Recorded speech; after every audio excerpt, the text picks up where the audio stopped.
Hello, everybody, and welcome. We are right here at the Raising Cane's in Byron, Mississippi. I am Trellis Williams. Right here with me, Coach Chris Thigpen. This is the South 78 football show covering Terry Bulldogs football, and we're coming up on week 3 of the season, 2-0. Your Bulldogs are after defeating Raymond the first week, 42-0, and then defeating Pure Academy last Friday, 57-6. Coach, you got to be happy with how your guys are looking. Yeah, absolutely. That week against Pure, we kind of knew the weather wouldn't be so great. We knew it was going to be a wet field. We knew we would have to deal with the elements, and I thought our team handled that very well and played very, very hard. Even in those conditions, it looks like we may have those same conditions this Friday. So we want a repeat performance. Callaway is the best team we'll face thus far. So we played them last year. They played us tough. They have a very, very proud playoff program in itself. And so, we got to come ready to play and have a good mindset going into the game this Friday versus Callaway because, quite frankly, they have something to prove. And so we got to, like I told the team yesterday, we got to prove it every week on the field. So the game against Pure Academy started on a somber note in the pregame. I know that you guys honored a former player on the team, TJ Hood, did the balloon release.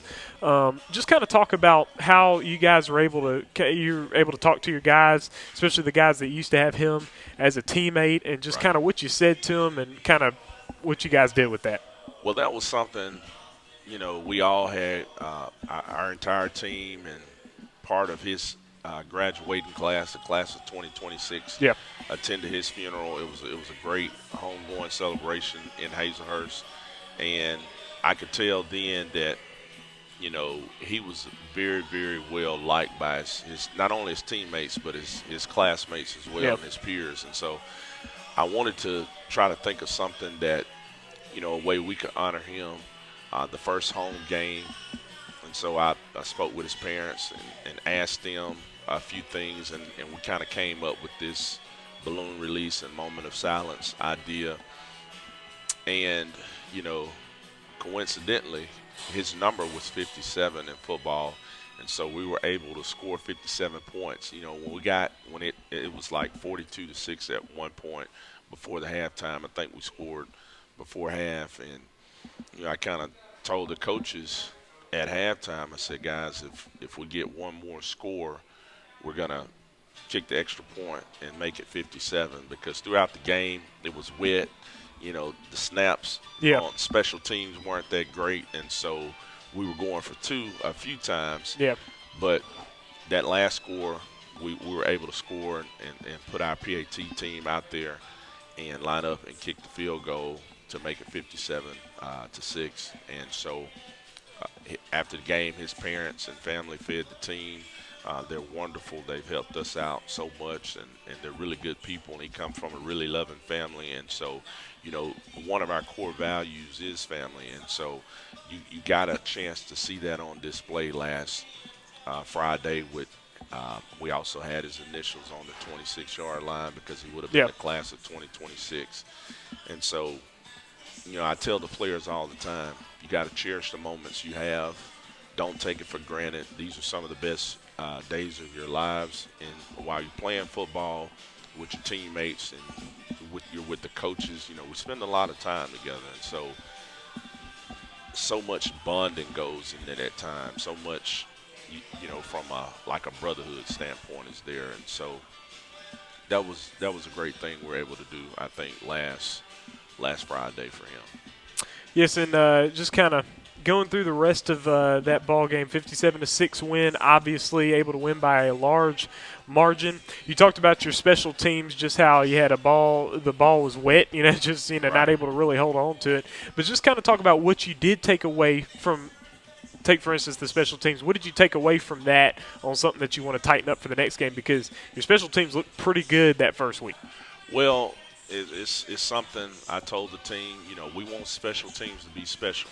Yep. And a positive and not a negative. And so Brady kicks really well, but he also plays quarterback. So I didn't want to put too much of the kicking duties on him. Braylon Nicholson is someone we had last year that kicked PATs, and he did a really, really good job.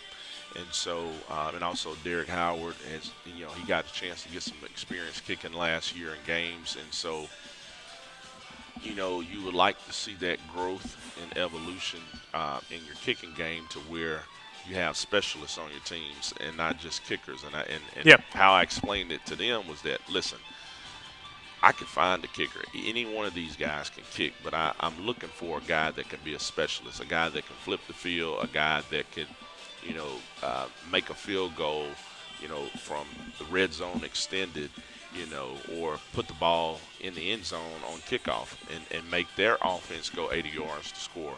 And so we tried to do some different things on kickoff to trap the return, and so we're still working on that.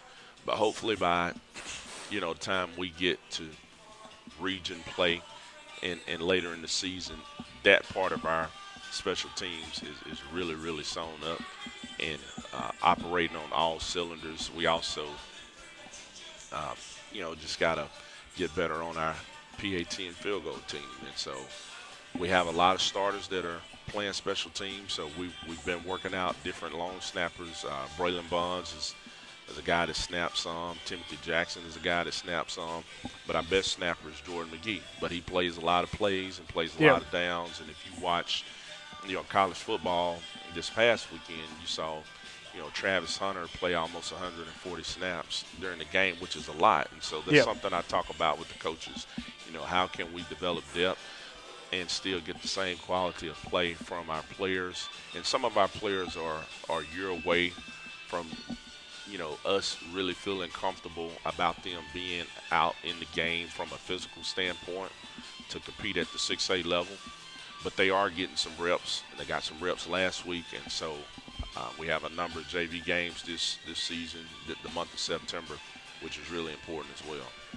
Yes, and also to kind of give a little bit of a player spotlight, Amarian Bailey, who used to be Terry Bulldog last year, was able to do some good things on Saturday against Ole Miss as a member of Middle Tennessee, and so that's good to see too. Kind of what did you think about that? It was awesome because, I remember him as a true freshman, and he was this short kid that looked like a true freshman. He wasn't physically imposing like he is now, but he worked really, really hard. He's a guy that loves the game. He's a guy that became a starter, in a tough 6A region his sophomore year. And he played with two really good inside linebackers, but he was a starter as a sophomore, and every year he got better. His junior year, he led the team in tackles. His senior year, he had his best year, I thought. And, in the offseason, he attacked it. He was one of the few seniors that I thought that had a chance to go on to the next level. He didn't take any days off when it came to the weight room. And over the summer, once he wasn't an early enrollee kid, but he ran track. He got faster in the spring of his senior year. He kept lifting, and so once he got to Middle Tennessee State, his body was physically where it needed to be on that level. Yeah. And he even it looked like he put on a few more muscle once he got there, but he showed he could play at that level. And his head coach, Coach Mason, said, just from reviewing the film, he hit everything that moved against a very good Ole Miss team. Yeah. And so to be a true freshman, it's hard for true freshmen to step on the JUCO level and play and get significant playing time as a true freshman, let alone go to the FCS level.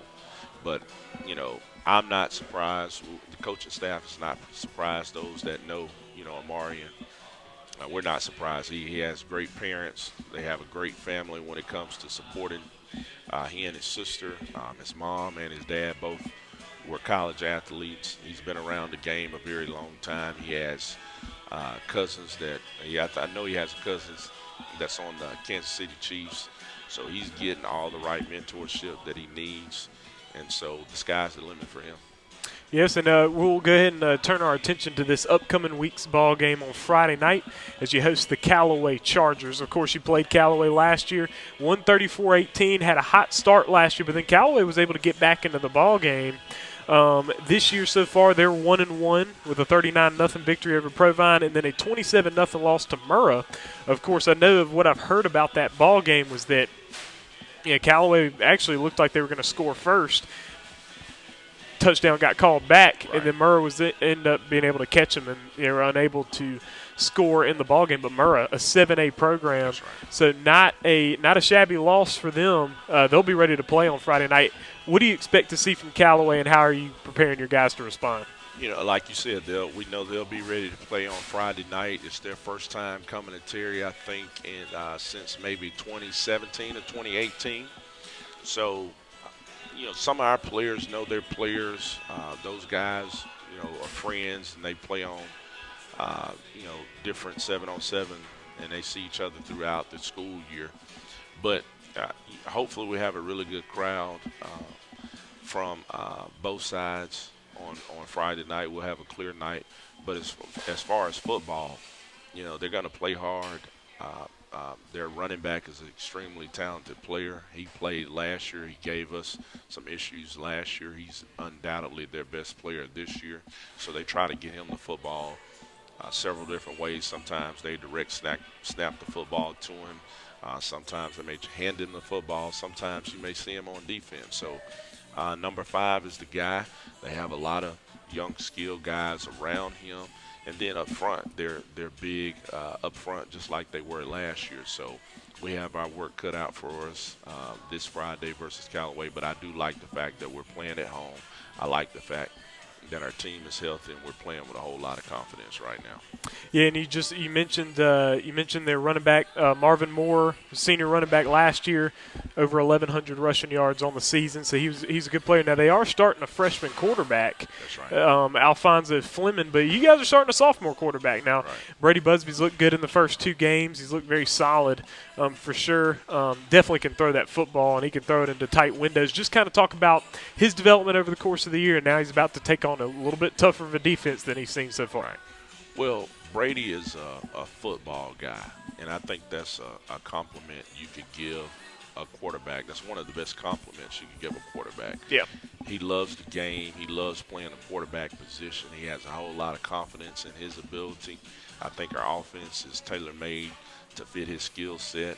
But I think also within our offense we have really good balance between Rondé Jordan, Tim Jackson, Jordan Hollins in the backfield, and then out wide, we got Braylon Gibson. We got all these receivers, but I think Coach Boone, the offensive staff, have done a really good job so far, putting Brady in a good position, and then our offensive line has been playing well up front, and that's the biggest thing with the offensive line. You want those guys being very physical, playing low and coming off the football, but you also want a cohesive group that plays together and trusts one another, and so they want to keep Brady upright. They know that's the goal. They know that's important because as quarterback, you got to be able to run the offense, and he's done a really good job so far doing it. He's made some mistakes, but the throws that he made that kind of went the other way, I don't want him to get gun shy because he does have that talent. And so he'll learn, but I think each game he's done a better job of decision making. As former quarterback myself, when you force the ball, that's normally when you throw an interception. So that's my message to him. Just simple, hey, don't force it. If it's not there, run it, throw it away. We can snap the football another play. And so I think he's done a really good job of letting the game come to him and moving the offense. So Rondé Baker, 6 touchdowns in the first 2 games. He's been stellar. Had a good start to the season. Guys are really having a tough time bringing him down, and then he's got the speed to boot. So just kind of talk about what he needs to continue to focus on as the season continues to go along to continue this success. Well, my message to Rondé is, as a coach, head coach, and a coaching staff, we all knew he had the talent. Runday had to decide, for himself how bad he wanted, how good he wants to be, because he has all the physical tools to play at the next level and be a Division I player. And so in the off season, we wanted him to, obviously focus on his speed. We liked the size. He gained a few more pounds in muscle. But my message to him was, hey, you had some great runs last year. Now you got to start scoring touchdowns. Your highlight looks good, but we got to start seeing touchdowns. So even in practice, if we're, doing a walkthrough or we're running plays on air, I tell him, I say, look, when you get the ball, you got to go make it your business, go score the football. So practice running and scoring touchdowns. And so he's been able to do that. But with his size and his ability, it's hard to bring down once he gets going.